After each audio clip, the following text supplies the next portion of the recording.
तर काँग्रेसच्या निर्णयाचं जय पवारांनी स्वागत केलं आहे।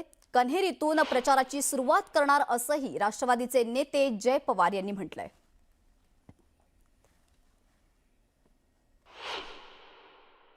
आकाश मोरे जी आपल्या बरोबर आहेत, एक मोठा पक्ष म्हणून त्यांनी तिथं उमेदवारी दाखल केलेली, पण त्यांनी तो माघारलाय। तर आता कुठेतरी आम्हाला पण मनाला बरं वाटतं की सगळेच पक्ष एकत्रित येऊन दादांसाठी ही निवडणूक लढतील आणि भविष्यात त्यांच्या पण पक्षाचे काय कुठले प्रॉब्लेम वगैरे असतील, अडचणी असतील, त्याच्यात आम्ही त्यांना नक्कीच साथ देऊ। काँग्रेसचे आभार मानताय? काँग्रेस मी मनापासून खूप खूप आभार मानतो। दादांच्यासाठी आमच्या मनात आहे की कन्हेरीला जाऊन पाया पडायचे आणि तिथं आपली पहिली सभा व्हायची। तर त्या दिवशी नुसतं तिथं जाऊन बसायचं, दादांना एक श्रद्धांजली म्हणून तिथं अर्धा तास बसायचं, त्या दिवशी प्रचार नाही करणार आणि त्याच्या पुढे आपण सभा होणार त्या दिवशी तिथे नाही, सभा मी नाही करणार।